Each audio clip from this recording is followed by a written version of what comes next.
For the general is building her a chapel inside the fort, magistrate, not a cage. The courier, a nervous boy barely old enough to carry a legionary helmet, whispered the words into the cold night air outside Ostia's gates. Magistrate Senecio gripped the parchment so tightly, the wax seal cracked.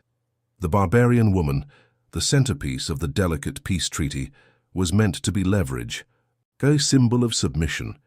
Instead, General Corvus had housed her not in the dungeon meant for high-value assets, but in his own summer villa overlooking the sea. This was not the dutiful application of Roman law. This was an act of personal, dangerous devotion. Rome had offered him peace, and he was risking war for a captive. General Gaius Corvus stood on the ramparts of his recently secured fort, overlooking the newly designated province of Moesia Inferior. The air was sharp, smelling of pine smoke and the damp earth of 1,000 unburied treaties. Corvus was the living embodiment of Roman discipline, broad-shouldered, severe, his face a map of scar tissue earned over 20 years of frontier command. His scarlet cloak, perpetually spotless, stood out against the grey-brown uniformity of the legionaries moving below him. He was Rome's hammer, a man whose reputation alone deterred 5 tribal uprisings in the past winter. His routine was unyielding. Before the sun fully crested the Carpathians, he had reviewed the sentry logs, dictated dispatches to 3 different senatorial committees in Rome, and presided over the morning sacrifice to Mars Ultor. He ate standing, slept 4 hours, and spoke only when necessary. His authority was absolute, measured not in titles, but in the grim, absolute loyalty of the Theti Legion, whose standard-bearer, a massive, silent veteran named Lupus, always stood 3 paces behind him. When Corvus moved, the Empire moved with him, the border holding firm against the chaos of the north. Yet as he watched the smoke curl from the distant village, a deep, internal tremor rattled the foundation of his iron control. It wasn't the upcoming supply deficit or the subtle political maneuvering from the corrupt governor in Byzantium. It was a memory, always the memory, of his son, Aulus.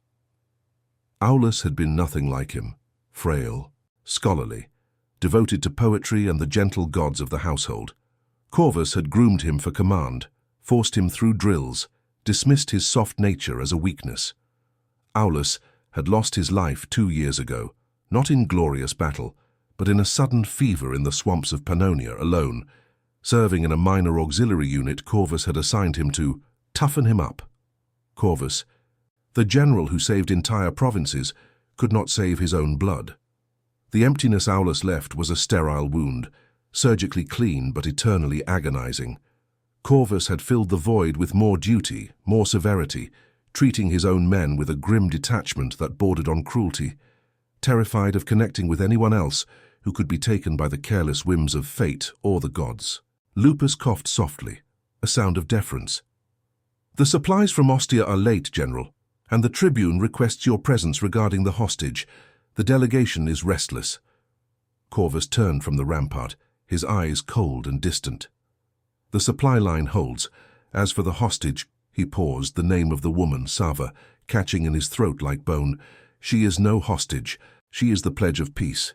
See that she is treated with the dignity due to a future ally, and ensure no legionary crosses the perimeter of the villa. My orders are final." He marched down the stone steps, his heavy boots echoing his isolation. Sava was the price of peace with the Getae tribes, a political prize, a necessary concession. But every time he saw her, standing proud and defiant in her strange woolen robes, she reminded him not of the enemy, but of the fierce, uncompromising beauty of life Aulus had been denied. The Empire demanded she remain a pawn. Corvus found himself questioning, for the first time in his life, whether the Empire deserved the things it demanded. The weight of his guilt over Aulus made the thought of sacrificing Sava unbearable, a dangerous sentiment for the general of Rome. Leto was not a legionary. He was not a citizen, not even fully a slave, but a servus publicus, a public servant attached to the general's personal villa, tasked primarily with tending the small, meticulously kept medicinal garden. His hands were permanently stained with the sap of bruised herbs, his back perpetually bowed from the endless weeding and watering. He was small, unremarkable, dressed in coarse brown tunic, easily overlooked by the booming centurions and the sharp-eyed spies of the imperial administration. His limitations were severe. He had no voice in Roman law, no wealth, and little influence beyond the state of the rosemary and the quality of the fennel tea he brewed for the general's aides. Fear was Leto's constant companion, fear of the harsh Roman discipline, fear of the sudden, brutal justice meted out in the courtyard, fear of being noticed. He survived by being invisible, by mastering the rhythm of the villa, knowing when to arrive, when to leave, and when to be completely silent. Yet, Leto carried a profound sensitivity, a quality Rome considered weak. He understood the unspoken language of the soil and the suffering of things out of place.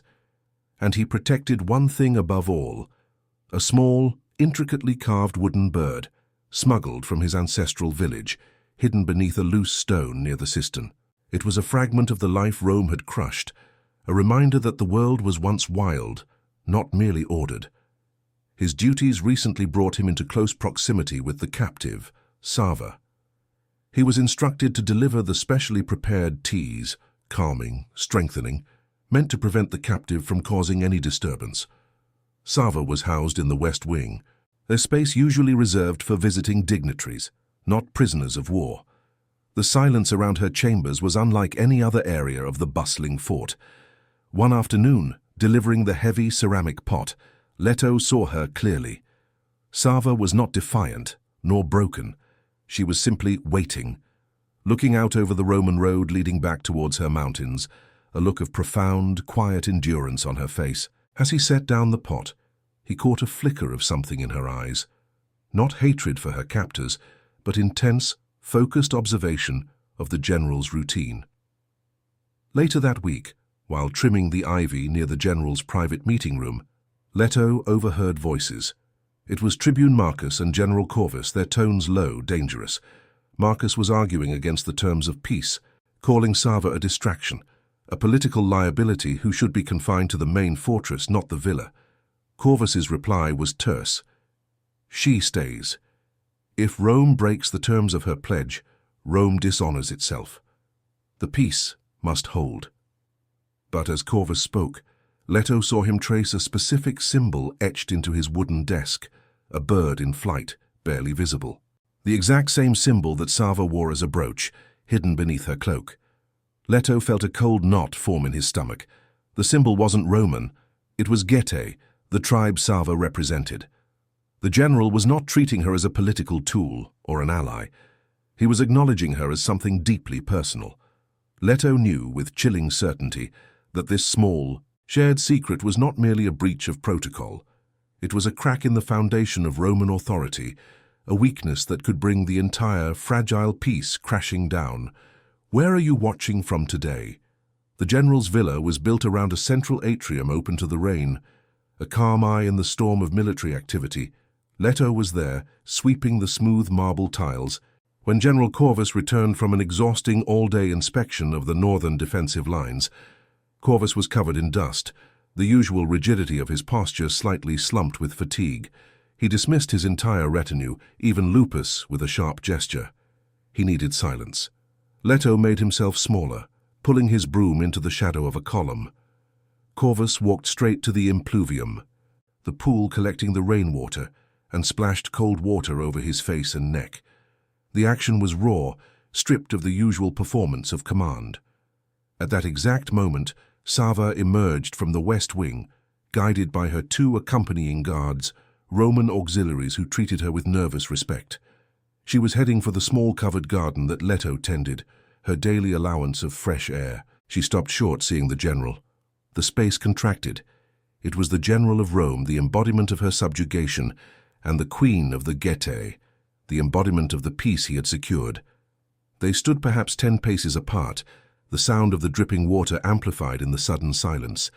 Corvus looked up, his eyes meeting hers. There was no hatred, no triumph, only a deep, penetrating weariness.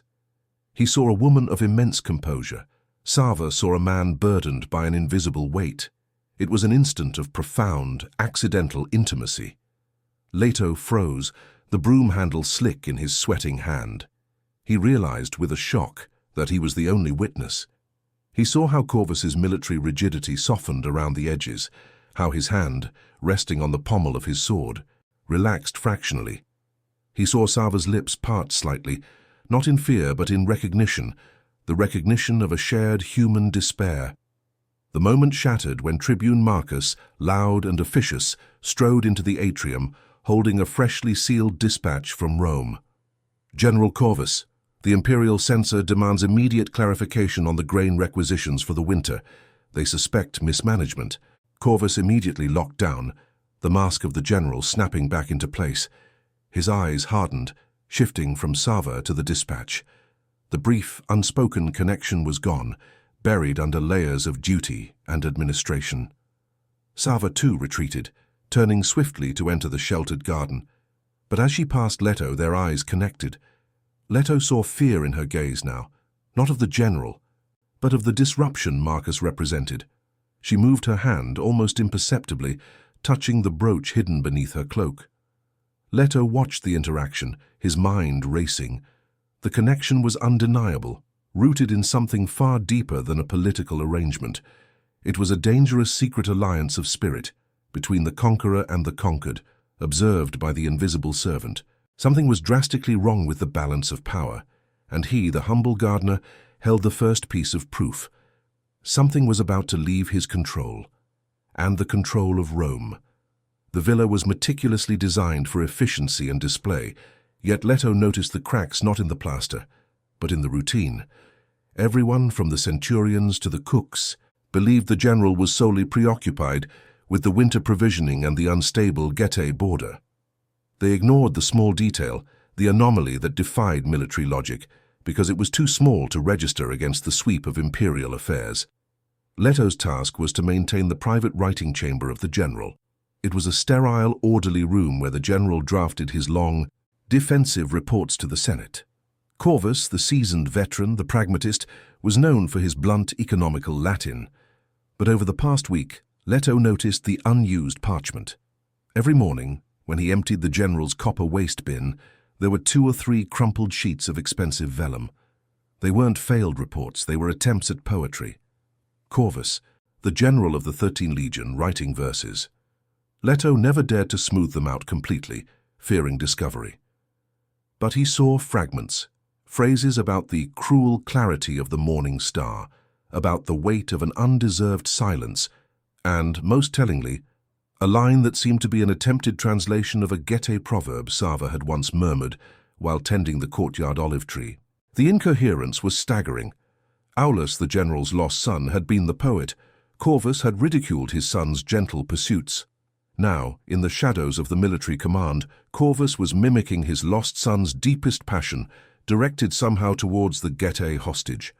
Leto felt a paralyzing wave of fear mixed with a strange, sick curiosity. He understood the ritual. Corvus was mourning, yes, but he was also projecting something dangerously human onto Sava. He wasn't just observing her, he was consuming her story, integrating her culture into his secret grief. This wasn't just a political favor, this was possession of the soul. The next afternoon, while gathering kindling near the back perimeter, Leto witnessed a brief but decisive interaction. General Corvus was speaking quietly with Lupus, the taciturn standard-bearer. Corvus handed Lupus a sealed leather pouch. "The usual route," Corvus ordered, his voice low. "Ensure delivery only to the recipient. No Roman ears, not even yours." Lupus, whose loyalty was absolute, simply nodded, but the route Corvus indicated was not the official dispatch route to Rome or Byzantium. It was a treacherous, little-used path leading directly into the Getae territory, across the contested river boundary. Leto's breath caught. The general was sending secret communications, and not to Rome. He was corresponding directly with the enemy, or perhaps with Sava's tribe. The peace was not guaranteed by the presence of Sava in the villa, but by a hidden, unauthorized channel of communication run by the general himself. If the Senate learned of this, it would be treason. If the Getae discovered it was a trap, it would be war. Leto's internal conflict raged. He was a servant, his only job to keep the garden neat. Reporting this could mean a slow, agonizing execution. Ignoring it meant complicity in an act that could doom the entire province and shatter the peace he desperately needed for his own meager survival. The fragile quiet of the villa was a performance, and the curtain was about to drop. He knew he had to move, but how could an invisible man report a general without signing his own death warrant? The opportunity presented itself during the evening banquet, a mandatory affair where General Corvus hosted the nervous delegation of local Roman administrators and the perpetually suspicious Tribune Marcus. The general was performing his role perfectly, reserved, dominant, discussing troop rotations and land distribution with ruthless clarity. Leto's official duty during the banquet was simple: tend the brazier in the side room and refill the wine amphorae. He was ignored, a ghost moving among the silks and silver. This invisibility became his weapon. He had decided against denouncing the general directly. That would be suicide, his word against Corvus's entire military career. The proof had to be undeniable, tangible, and delivered to someone who couldn't ignore the political weight of the discovery, the Tribune Marcus, who already suspected the general of having too much autonomy. Leto slipped away from the banquet hall, his heart hammering against his ribs. He went to the general's private writing chamber. He knew where Corvus kept his most sensitive documents, a false bottom in an antique chest of scrolls.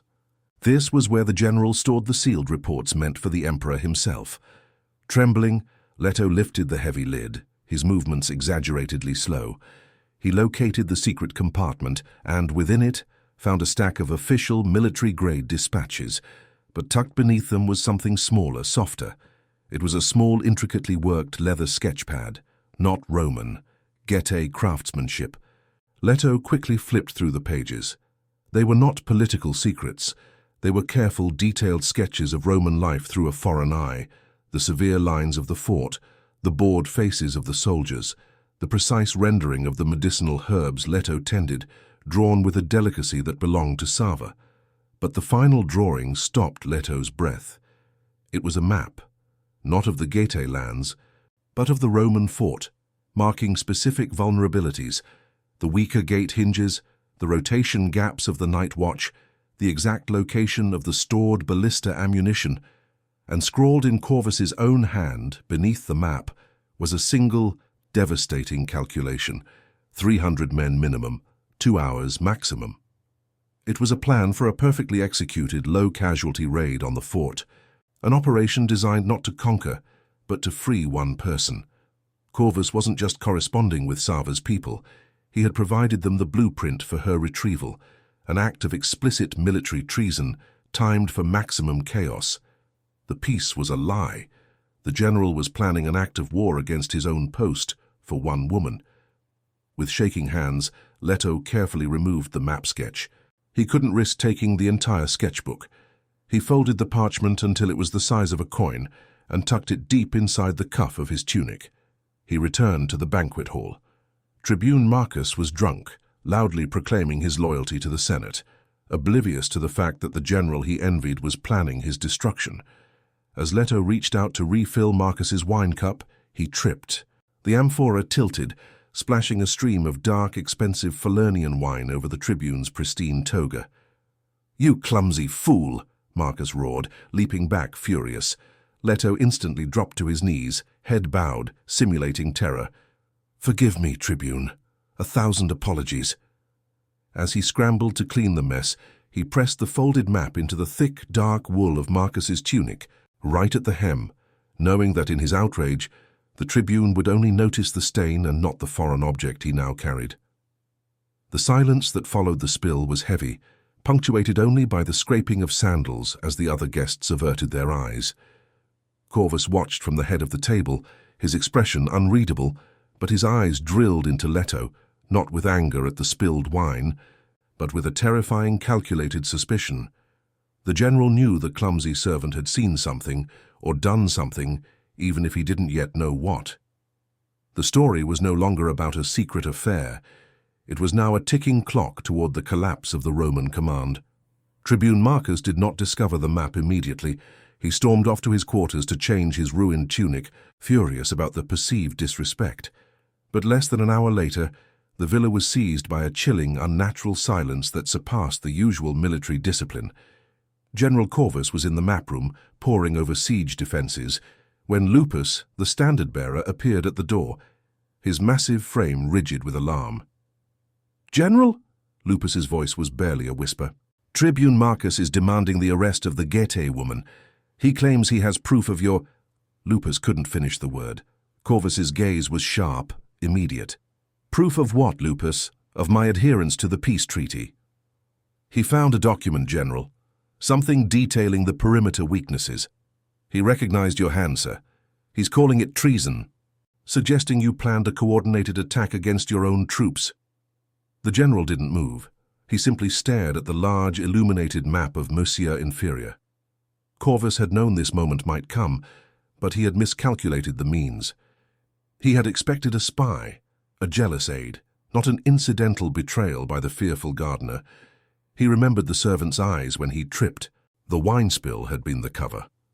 "Marcus is already at the barracks, demanding the Centurions move on the west wing," Lupus reported, urgency finally cracking his composure. Corvus acted with the speed and precision that made him legendary. He swept the official dispatches off the table. "Mobilize the guards on the west perimeter immediately. Not to arrest, but to reinforce. Tell them their duty is to protect the peace delegation from internal threats." His mind raced. Marcus had the proof. His career, his life, and the precarious peace were minutes from destruction.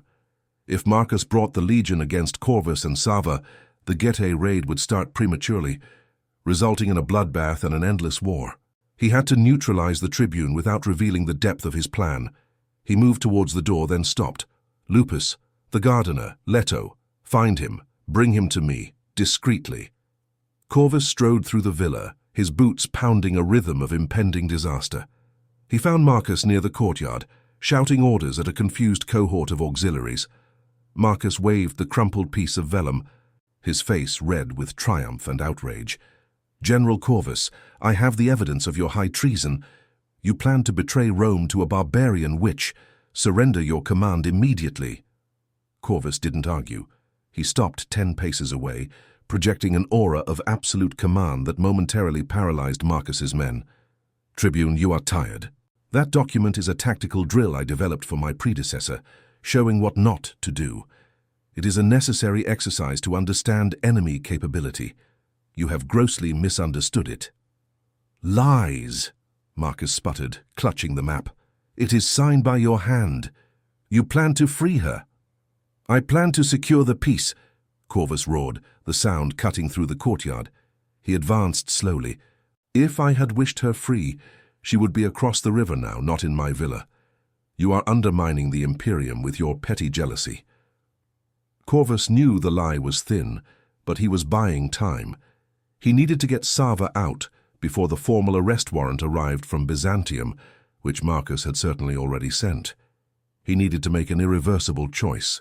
He had to choose between the honor of Rome and the simple, devastating integrity of protecting one life. Corvus knew what Aulus would have wanted, and it was not Rome's merciless efficiency. The confrontation reached its peak in the general's private study, a room now thick with the scent of fear and impending violence. Corvus had managed to contain Marcus's initial outburst, confining him under a pretense of security review, but the fragile calm was about to break. Lupus entered first, pushing the small, terrified figure of Leto ahead of him. Leto's eyes were wide, fixed on the marble floor. Corvus dismissed Lupus, needing the scene to be private. "Stand up, gardener," Corvus commanded, his voice deadly quiet. "Look at me." Leto slowly raised his head, his hands clasped tightly. Corvus saw not defiance, but the deep, exhausted resignation of a man who knew he was already dead. "Tell me, Leto." Corvus leaned over the desk, his massive frame dominating the small man. "Why did you choose to betray me? Did Marcus pay you? Was it hatred for Rome?" Leto swallowed hard. "General, I am a gardener. I have no hatred. I only know the difference between order and illness. You were ill, General." Corvus flinched as if struck. "Ill? I secured peace for this province. I saved Roman lives." "You sacrificed your son, General," Leto whispered, the truth exploding into the room. And you cannot bear the solitude. You looked at the captive Sava, and you saw not a queen, but the gentleness Rome crushed in Aulus. The poems, the brooch, the secret route across the river, they are not strategy. They are grief turned into treason. The silence was crushing. Corvus stood utterly still, his posture dissolving. Leto had not betrayed him for politics, but for morality. The humble servant had seen the core of his pain. Just then Sava burst into the room. She had been observing the chaos from her window and had bypassed her bewildered guards. She stood between Corvus and Leto, a shield of bone and silk. Gaius, she used his Roman-given name, a sign of their illicit intimacy. The Getae riders are coming. I saw their signal fires. They saw the disturbance here. They believe the treaty is broken. Corvus looked from Sava's desperate, honest face to the crumpled fear on Leto's. He realized the terrifying paradox. Leto's act of courage, meant to expose the general's treason and stop the unauthorized raid, had actually triggered the invasion by revealing the internal collapse of Roman authority. The document Marcus holds is the blueprint for your freedom, Sava, Corvus admitted, his voice rough. It was meant for tomorrow night. Now they come for you in force. And you planned this? Sava's eyes widened, a flicker of betrayal. You would risk every Roman and Getae life for me? I would risk Rome for the truth I saw in your eyes, Corvus confessed, the words tearing from him like a wound. The empire is duty, but you are life, Sava. Rome already took everything else from me. I will not let it take you too. The loud, frantic sound of Lupus struggling with the study door interrupted them. General, Marcus has broken free. He is raising the alarm with the main cohort. He has the proof. He's showing the map. Corvus looked at Leto. You gave him the proof of my treason. Leto did not retreat. I gave him the truth, General, and Rome must now choose if it fights for honor or for a man's broken heart. The consequences were immediate and brutal. The villa erupted into chaos. Tribune Marcus, waving the treasonous map, had convinced a detachment of legionaries that Corvus was a turncoat. Civil war within the fort commenced, masked by the general panic of the approaching Getae riders. Corvus shoved Sava towards a secret passage leading to the northern stables. Go, now, Lupus will ensure you reach the river. He didn't try to flee with her. His duty, even in his ultimate treason, demanded he face the fallout. He grabbed his short sword and met the first wave of rebellious Roman soldiers, led by the raving Marcus. The fight was swift and tragic. Corvus, fueled by desperate conviction, fought like the legendary war god he was named after. He easily disarmed the younger soldiers, unwilling to lose their lives, but his focus was on Marcus. Marcus, blinded by ambition and self-righteous fury, lunged. Corvus moved with practiced ease, his blade parrying the blow, then slamming the hilt against Marcus's temple. The tribune dropped, unconscious, the crumpled map falling from his limp hand. Corvus stood over him, breathing heavily, the victor, but the command was shattered. He had won the skirmish, but lost the war. The Getae riders were now visible on the horizon, moving fast. The initial peace was unequivocally over. The worst loss was Lupus. The loyal standard-bearer, caught between his general and his oath to Rome, chose the human bond. He was guiding Sava through the complex stable maze when a centurion loyal to Marcus spotted them. A brief, vicious struggle ensued. Lupus ensured Sava escaped, but the centurion's spear found its mark. When Corvus found him minutes later, Lupus lay in the straw, his life leaking out onto the ground, his face set in an expression of silent, profound commitment. "Sir," Lupus gasped, his voice barely audible, "she is clear, I regret nothing." Corvus knelt beside his closest companion, the grief over Aulus mixing violently with this fresh devastation. He had sought to save one life to redeem another, and instead, he had caused the loss of his most devoted man. Meanwhile, Leto, the catalyst for all this chaos, watched from the shadows of the herb garden. He saw the general, the immovable rock of Rome, kneeling brokenly beside the body of his standard-bearer. He saw the Getae forces descending. He had exposed the truth, and the price was blood and the total collapse of order. He was terrified, but he felt a strange, chilling clarity. The empire always demands a sacrifice, and that night, The general's honor and Lupus's life were the cost. Corvus stood up, covered in dust, blood, and the wreckage of his command. He looked toward the northern ridge where Sava was surely heading. He had ensured her freedom at the cost of his oath and the lives of those around him. He was a general without a legion, a Roman without Rome. Justice was not delivered by law but by consequences. The sun rose over the devastation. The Getae riders had withdrawn, retrieving Sava and leaving behind no further carnage. A testament to Corvus's successful communication plan, however disastrously executed. The Roman fort was in lockdown, the surviving centurions loyal to Corvus, consolidating their command, reporting to Rome that Tribune Marcus had attempted a coup and been neutralized. Corvus took the full blame for the mismanagement that allowed the Getae to retrieve their queen, a political move that ensured the Senate would investigate him, but spared the province from immediate war. General Gaius Corvus stood where the battle had ended, surrounded by silence. He removed his blood-stained general's cloak and laid it over Lupus's body. He was no longer General Corvus. He was simply Gaius, a man facing the long, slow consequence of his own humanity. He knew the dispatches were already flying to the emperor, sealing his fate, trial, disgrace, and likely exile. He accepted it completely. The rigid man who had scorned his sensitive son had finally made a choice based on love, not law. He saw Leto standing by the cistern, rinsing the blood from his hands. The servant no longer looked terrified.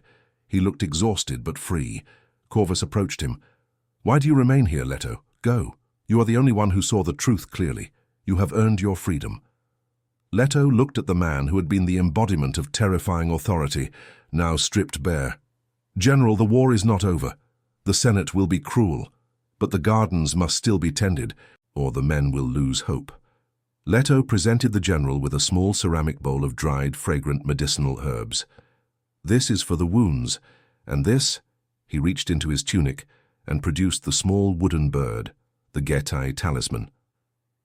"This belongs to someone who understood the value of gentleness. I think you understand it now, too."